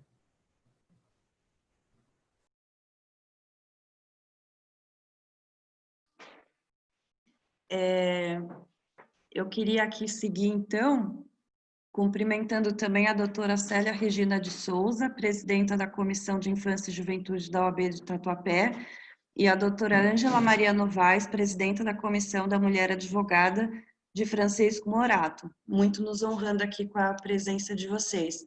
E também registrar a presença da doutora Renata Guzmão, ela é juíza em Santos, e dia 31 de julho, no aniversário de um ano da comissão, ela já confirmou presença, assim como as nossas queridas consultoras aqui presentes, e a gente vai ter uma novidade, uma parceria com a doutora Renata Guzmão, então, só avisando. E eu tenho também um informe que o professor João Salme, que a gente citou aqui, ele vai estar no terceiro encontro sobre reflexões e percepções, justiça restaurativa, narrativas pessoais. Vocês podem obter informação no site, eu vou soletrar, ISAADRS, tem a programação, tá bom? Então, eu vou dar seguimento aqui às perguntas. E eu vou perguntar também, Gustavo e Karine, a gente vai encaminhando para o final ou a gente pode fazer mais algumas perguntas? O que vocês acham? Se tiver pergunta e tempo, vamos lá. Vamos aí. Então tá bom.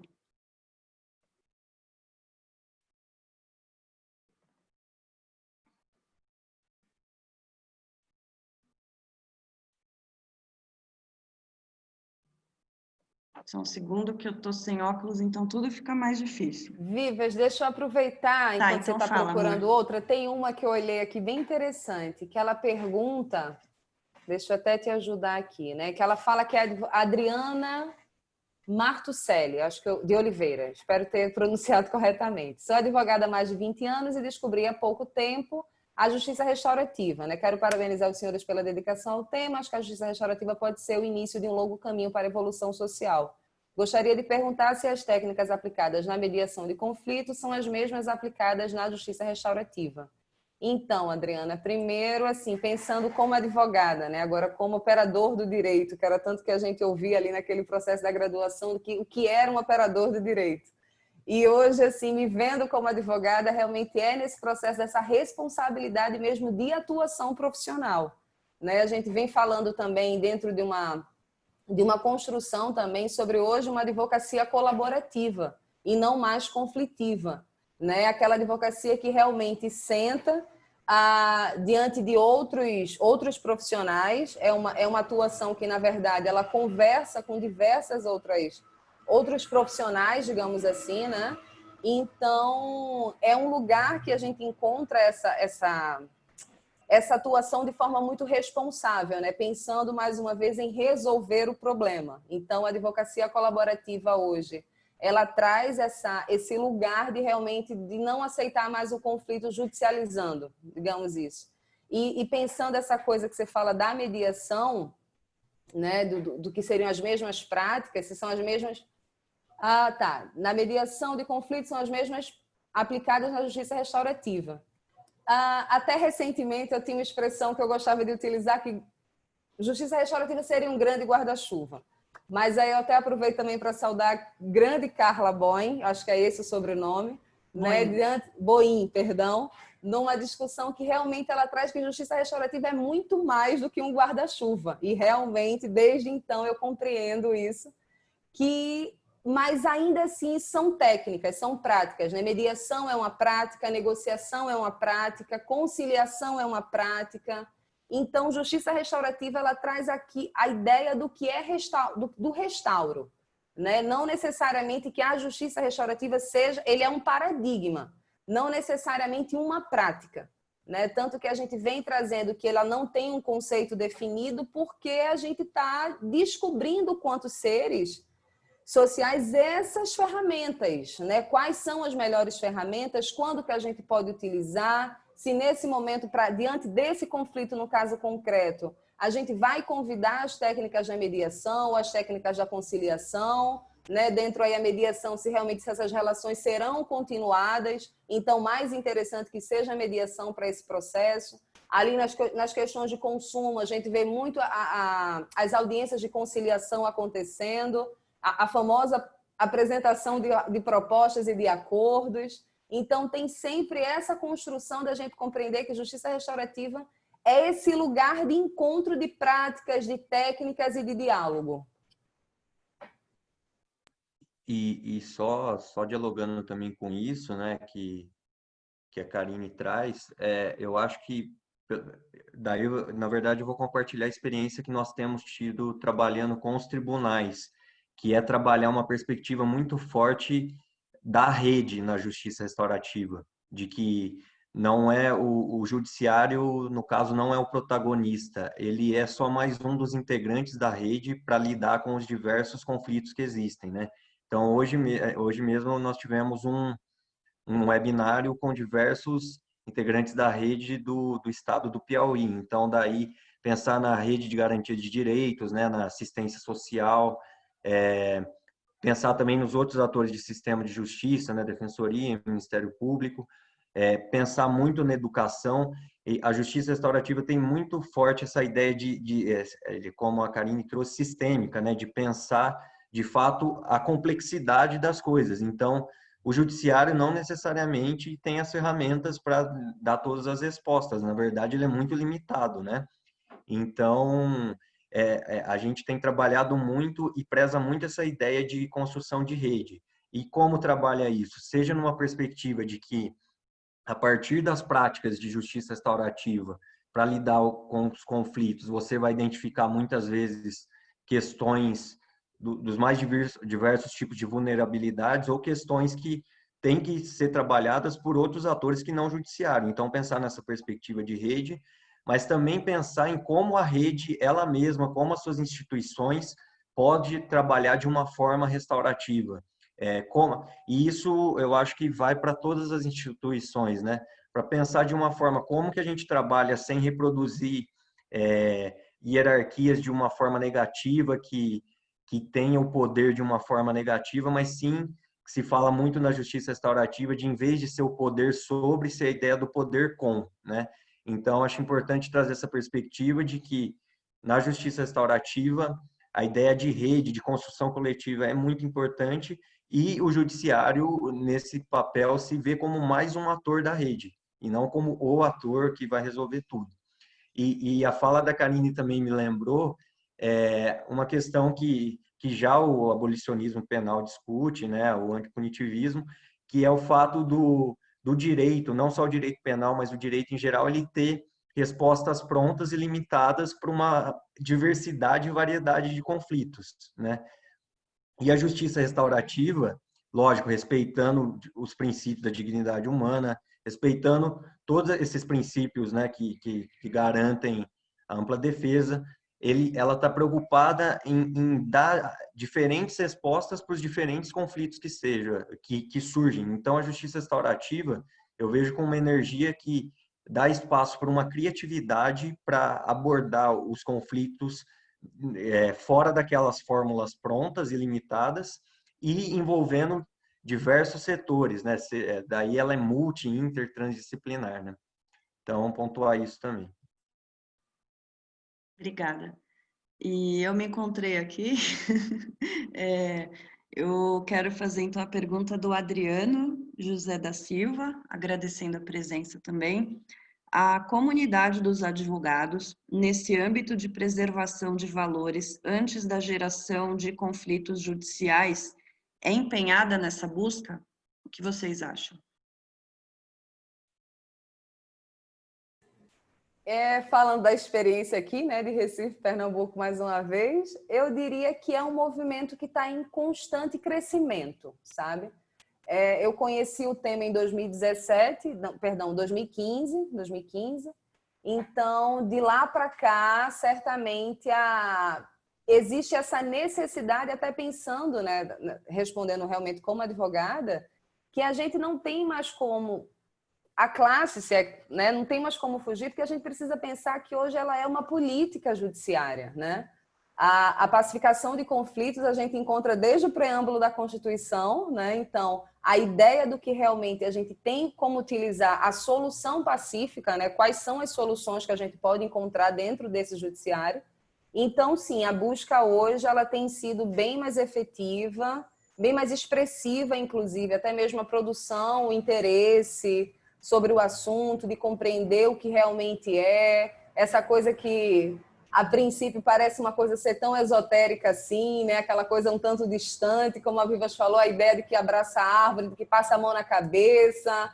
E não é nada disso. Existe realmente essa busca compreendendo, até mesmo pensando no princípio da celeridade, né? A gente tem hoje práticas e técnicas que consegue superar todo aquele procedimento de tempo que um processo hoje, em média, leva no Brasil, e conseguindo encontrar, por isso que também quando o Gustavo traz, né, dessa importância do qual é a participação do judiciário como um dos atores dessa rede.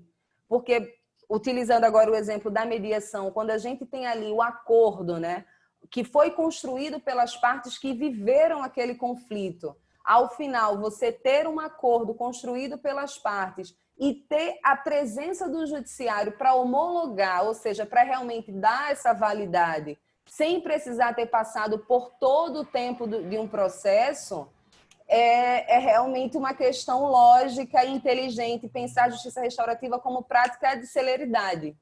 Eu acho que, então, pensando na classe, eu acho que é uma necessidade observar esse tema, pensando que é uma política judiciária.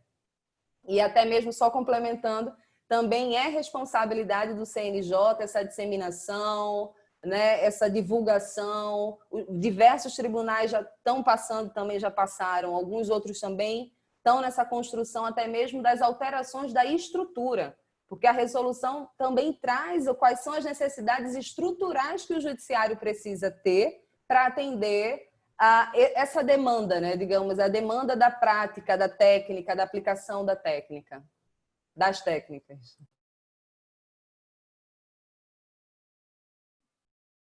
Você quer comentar, Gu? Estou contemplado. Obrigado, Camila.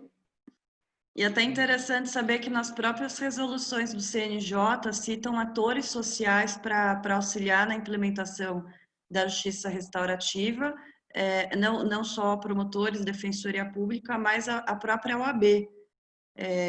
Então, até pergunto para vocês, como uma comissão de justiça restaurativa, não só a de São Paulo, mas no território nacional e em ascensão, se vocês acham que a OAB, por ter o seu dever institucional da promoção e defesa dos direitos de uma sociedade justa e igualitária, e não estando necessariamente no judiciário, mas com esse elo muito forte, e a gente lembrando também que a justiça restaurativa é intrinsecamente comunitária, mas que no Brasil ela nasce no judiciário, até parafraseando o Achute, né, perguntando, ela tem força e legitimidade se a gente tira ela totalmente do judiciário, enfim, e tantas outras questões, mas queria que vocês quiserem comentar também algumas questões sobre uma comissão de JR da OAB São Paulo, que tipo de interlocução pode fazer?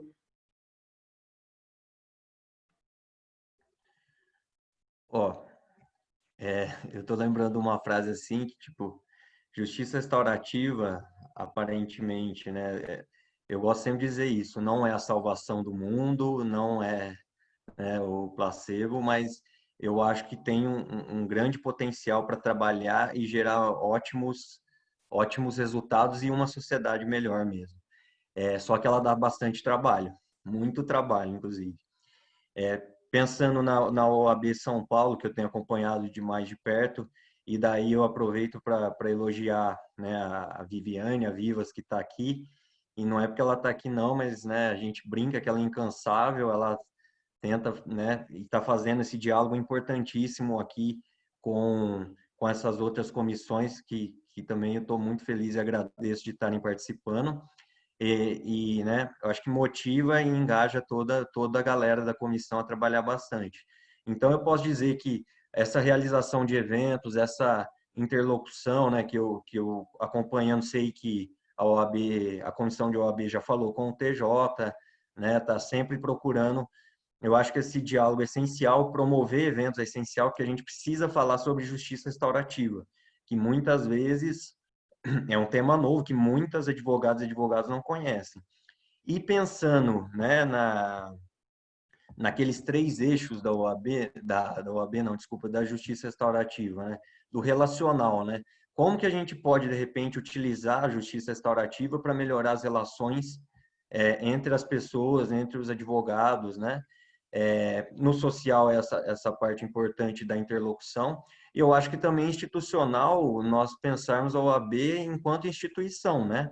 O quanto nós podemos melhorar as relações dentro da própria OAB. Eu sei que é uma instituição enorme, mas tendo vários diálogos como a gente teve recentemente, né?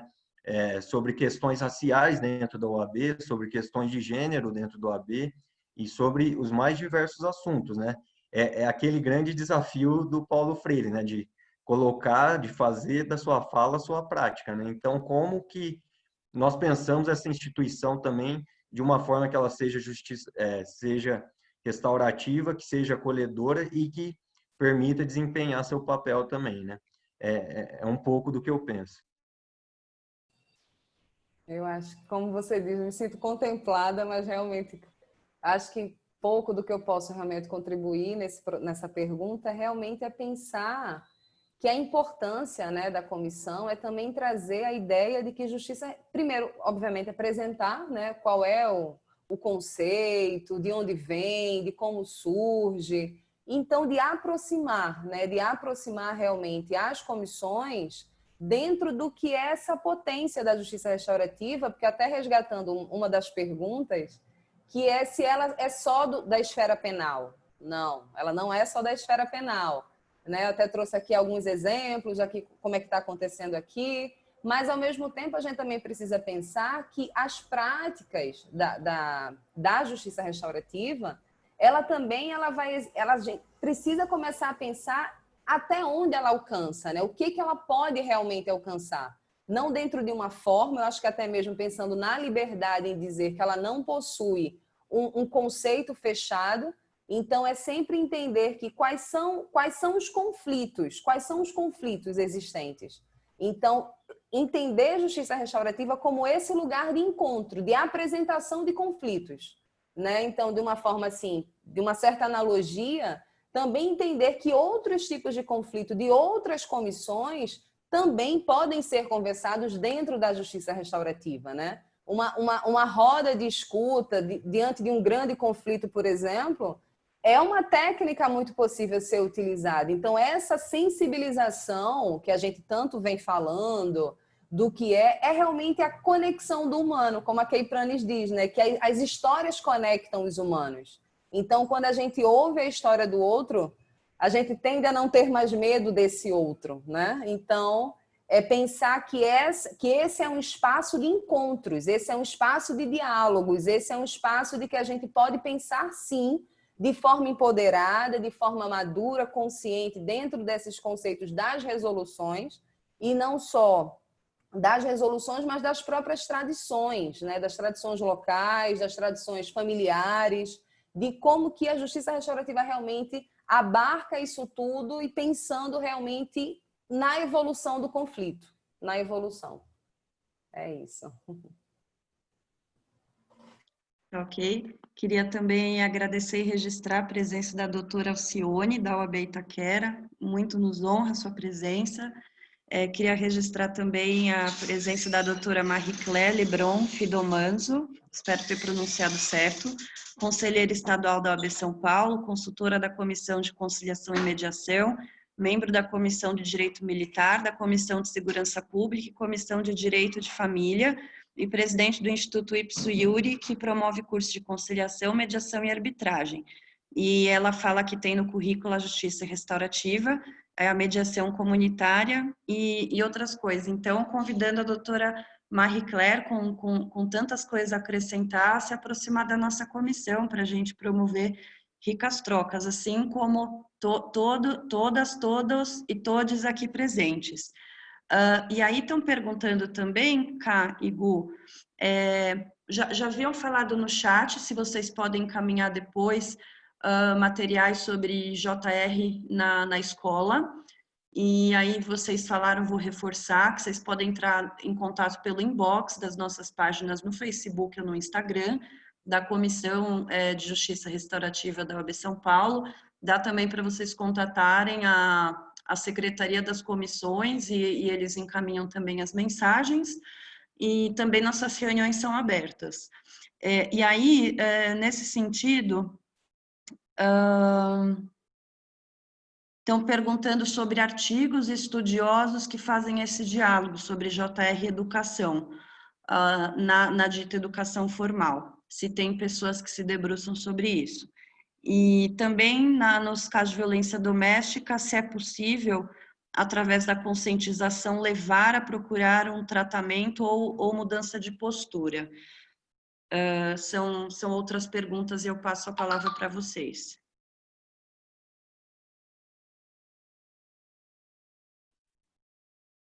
Quer responder alguma, Karine? Pode começar, Gu. Aí a gente vai trocando. Tá. Eu confesso que eu fiquei meio perdido na sequência de perguntas.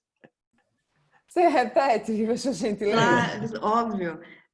Se na JR Educação se tem pesquisadores e artigos e produção teórica, e num processo de justiça restaurativa envolvendo violência doméstica, se a justiça restaurativa pode fazer com que alguém procure um tratamento. Acho que foi isso que eu captei da pergunta.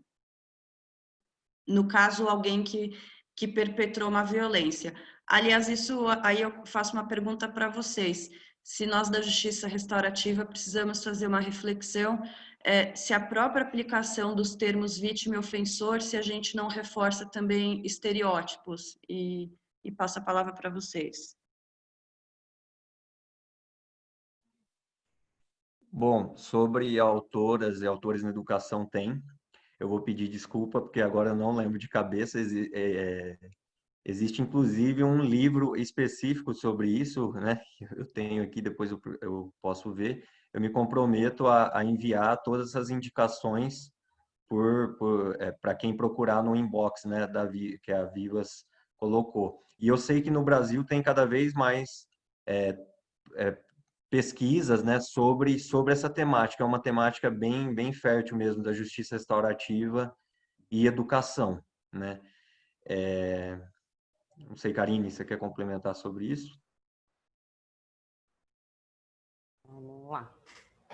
Então, vamos sim. Tem, realmente, eu acho que eu estou nessa mesma questão que você, eu fico devendo o nome dos autores, né? Eu consigo aqui discutir ainda mais o nome dos autores mais próximos, realmente, desse conceito, né, da justiça restaurativa. A prática da mediação escolar, realmente, eu tenho materiais, a gente pode realmente trocar, como a Vivian já disse, onde a gente pode, né, repassar esse tipo de material. Então, é isso. Eu queria, então, colocar alguns nomes aqui. A Belinda Hopkins tem uma... inclusive, a Joyce Markowitz, que é integrante da nossa comissão, ela é especializada também em JR em contexto escolar, e ela, inclusive, faz parte dessa nossa frente de trabalho, né, de levar a JR numa perspectiva também de não reproduzir as lógicas de poder da própria instituição, mas com uma perspectiva emancipatória e pautada também pela concepção da autonomia, inspirados também da educação popular, enfim. Então, saudar a Joyce, a Violeta Dalbur, salvo engano, é difícil de falar o sobrenome dela, ela é parceira da Joyce também nessa caminhada, tem bastante referencial. Já que eu estou falando da frente de educação, então, o Gu já citou a Débora Barberes aqui, então, mais uma vez, ela também está junto com a gente. A queridíssima Silvana Dias também está aqui presente, então, saudar também todas essas pessoas que constroem dia a dia a comissão. E também tem a Vivi Tupi, ela é uma das precursoras da JR aqui no Brasil, ela, inclusive, junto com a Carla Boim, lá em Araçatuba, elas desenvolveram um trabalho muito potente, né, na questão da educação. E também tem outros autores, não sou especialista do tema, mas também fica nosso compromisso de levantar nomes e disponibilizar o texto quando os autores não tiverem, enfim, autorizarem a disponibilização do texto das suas obras. E acho que a outra pergunta, gente, seria se no círculo, se o círculo teria o condão de alguém buscar tratamento, ou como é que seria o grupo reflexivo e talvez a voluntariedade no processo, como é que ficam essas questões? Então, né, acho que respondendo parte da pergunta, essa coisa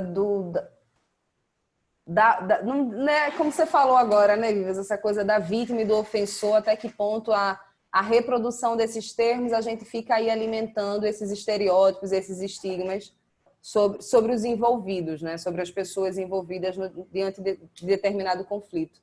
Mas ainda assim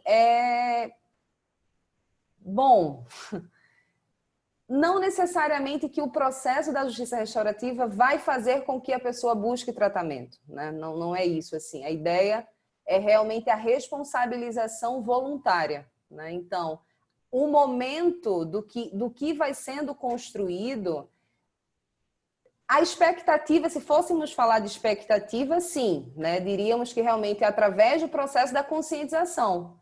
Então, responder isso, acho que a gente atinge aí um campo de uma certa subjetividade e também imaginando de como que vai se dar esses círculos, né? E aí essa parte realmente mais técnica do círculo, claro que existe. Acho que a gente já apresentou alguns elementos aqui ao longo da conversa, de como que se dá o início, como é dado, e a ideia da construção desse espaço seguro. Porque acredita-se muito que é através do encontro, de como que a pessoa chega e se percebe nesse lugar, que é o que vai permitindo que ela construa essas necessidades, né? O reconhecimento dessas necessidades, do que ela realmente precisa. É identificar quais são os problemas e quais são as soluções. E dentro desse conceito de rede que acontece no círculo, como que cada um pode se responsabilizar com aquela situação ali levantada, né? De que maneira que eu posso também contribuir, sendo ali participante do círculo, para que essas partes encontrem, reconhecendo também daquilo que elas... Quais são as necessidades? Exatamente isso. O foco é quais são as necessidades. Então, se na construção perceber que existe essa necessidade, é a parte que realmente vai trazer e aí sim, o encaminhamento é dado através da rede, mas o reconhecimento é do envolvido. Eu achei perfeita a explicação da Karine, e isso só me lembrou uma fala que também é componente da nossa comissão, que é formadora, facilitadora, e a quem eu devo muito, que fiz minha formação, que é a Sabrina Paroli, que ela fala no círculo, né, os círculos, os procedimentos da justiça restaurativa dão a chance, né, permite a pessoa perceber que ela existe e ela é responsável pela vida, né, pela própria vida, e entender as suas necessidades também, né, sempre ressaltando que também é importante entender os contextos históricos e as outras coisas. Não estou falando uma perspectiva de individualismo, mas sim dela perceber da responsabilidade dela, e entra totalmente nisso que a Karine trouxe, né? A expectativa da pessoa perceber suas necessidades e, a partir daí, procurar, né? Os encaminhamentos corretos. E nesse ponto eu acho importante também dizer que quem que trabalha como facilitador de justiça restaurativa não tem que ser formado em direito, não tem que ser formado em psicologia, nenhuma graduação específica. O que se pede é a formação, e uma boa formação, né, na justiça restaurativa, nas práticas e também no entendimento das questões estruturais. Mas só para dizer isso, que a justiça restaurativa, os procedimentos não vão substituir um atendimento, uma necessidade psicológica, né? Então, só para dizer isso, que ainda que você seja, por exemplo, uma psicóloga e esteja trabalhando como facilitadora, ali você é facilitadora, você não vai atuar como psicólogo ou como advogado, né? Só para trazer isso, que é uma pergunta muito recorrente também, né? A justiça restaurativa, como a Karine tão bem trouxe, ela pode identificar as necessidades, mas ela não resolve as questões que cabe a outras áreas também. E também, de repente, co-construir as possibilidades de combinados, né? Como, por exemplo, muito importante a adesão de um homem num conflito de violência, que ele participe de grupos reflexivos sobre masculinidades, enfim, e que isso seja fruto de uma sensibilização e não de uma imposição, porque a partir do momento que se a gente começar a entrar no campo do sugerir ou impor, enfim, já não estamos mais no campo da justiça restaurativa. E aí, gente, pelo horário, eu acho que a gente vai encaminhando para o final, então, agradecendo a presença de todas, todos e todes. Então, vou perguntar a Rafaela, internet. E então perguntar se Gustavo e Karine, antes da Rafa fazer o encerramento, se vocês têm considerações finais, e aí passando a palavra para a Rafa encerrar as nossas atividades, ratificando aqui minha alegria e honra com a presença de todo mundo aqui. Bom, da minha parte, só agradecer, né, Vivas, a doutora Rafaela e a todas as comissões organizadoras do evento e a todo mundo que participou mesmo do evento, sempre ressaltando isso, a justiça restaurativa, essa ideia de relações humanas justas, é uma construção do dia a dia, então, né, pode começar por cada um, e pode ser trabalhada nas relações, pode ser trabalhada nas relações pessoais, profissionais, e também pode ser um caminho para que a gente seja uma sociedade mais responsável, que se responsabilize pelas suas desigualdades estruturais também, né, pelos seus problemas, e que se responsabilize e assuma que algo deva ser feito para reduzir, né, reduzir e combater esses diversos problemas que a gente tem também. Então, só deixar isso. Mais uma vez, muito obrigado. E especial obrigado a Karine, que construiu mais de perto esse encontro de hoje. Ai, Gustavo, você é um querido. Eu agradeço realmente a todos e todas. É uma oportunidade muito rica. Agradeço muito o acolhimento de toda a Comissão de Justiça Restaurativa da OAB de São Paulo, a quem me abraçou realmente assim, mesmo com toda essa questão aí da distância, a gente vem conseguindo conversar. Então, eu agradeço todo esse acolhimento e é pensar que Justiça Restaurativa também é esse lugar que nos proporciona o encontro também com nós, né? Essa coisa da integridade de ser mente, corpo e espírito. Então, a gente também precisa entender que todas as nossas ações ela vai passar por nós quanto humanos. Então, entender que com todas as proformas, com todos os lugares institucionalizados e todas as formas como a gente entende a organização social, mas ainda assim nós somos humanos, né? Somos indivíduos aí possíveis de relação. Então é isso. Então eu me sinto realmente muito, muito, muito agradecida. E vamos lá, abraços recifenses a todos.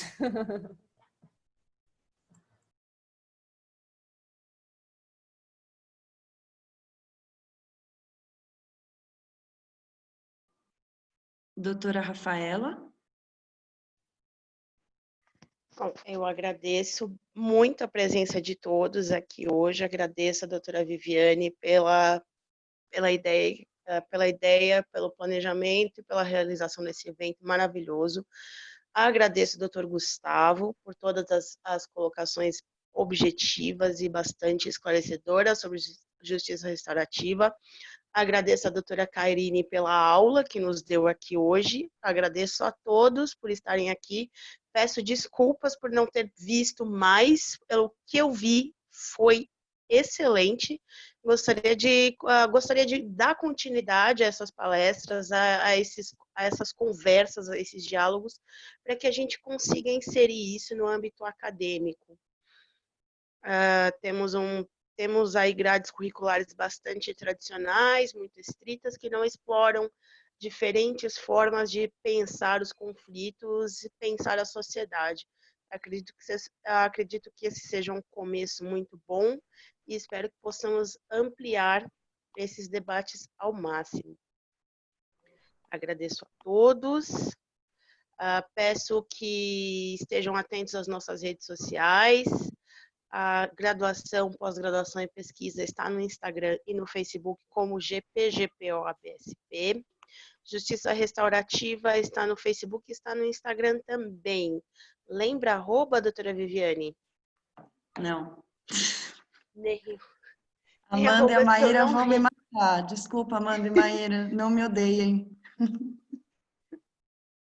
Porque a internet ainda está tentando galopar aqui para o computador e ela não está conseguindo chegar ali no O local, Rafa, né? só queria constar que a doutora Marilis foi uma grande responsável pela provocação para a gente pensar num evento conjuntamente. Então, colocar aqui a ideia da doutora Marilis também, muito generosamente você e doutora Marilis e toda a comissão de vocês. E só uma coisinha, Rafa, Karine, você não quer comentar do projeto que talvez tenha aprovação para implementação? Sim, lembrei agora, bem Que acho que tem a ver com a colocado, pauta Vivi. da comissão da Rafa. Exato, a doutora Rafaela, que existe a possibilidade, né, hoje, de que a cadeira, né, a matéria, Justiça Restaurativa, será a partir de 2022, segundo a resolução do MEC, a previsão do MEC é que a partir de 2022, toda e qualquer graduação de Direito tenha em sua cadeira, né, tenha em sua grade curricular, a cadeira de Justiça Restaurativa como cadeira obrigatória, né, como matéria obrigatória aí, realmente fomentando a ideia da pacificação, né, dos conflitos. É isso. Depois eu posso dividir com vocês a resolução mesmo do MEC, que agora me perdoem, eu não lembro a numeração, mas fica aí nesse tanto de documentos que a gente precisa compartilhar e sempre, por favor. Isso é excelente. Esperamos que o MEC siga essa diretriz para outras disciplinas que são extremamente importantes para o graduando, para o profissional, para o acadêmico, como direito antidiscriminatório, como a gestão estratégica de conflitos. A gente precisa falar de direito digital, e tem muita coisa que não fica na sala de aula, não é martelado entre aspas, não é tratado em sala de aula, e o profissional acaba indo para o mercado sem esse traquejo, sem ter esse contato com essas coisas novas que são extremamente necessárias para a gente conseguir trabalhar e conseguir crescer nessa carreira e em outras carreiras também. Espero que o MEC aí continue sempre progredindo nesse âmbito e espero que a gente consiga tratar mais e mais disso, né? Vamos aí às próximas pautas, vamos conversar mais, doutora Viviane, vamos marcar aí uma reunião para a gente elaborar outros eventos tão bons quanto este, até se possível, acho que não pode, pelo brilhantismo do Gustavo e da Karine, que foram excelentes, acho que a gente não vai conseguir melhorar isso, mas que consigamos fazer eventos deste porte. E pelo avançado da hora, só tenho a agradecer a todos por estarem aqui. Declaro encerrado esse evento. Espero vê-los nas nossas próximas etapas. A gente ainda tem bastante evento aqui. Julho não acabou, falta uma semana ainda, tem muita coisa para a gente fazer ainda. Obrigada, gente, por estarem aqui. Muito obrigada. E é isso. Tchau, tchau.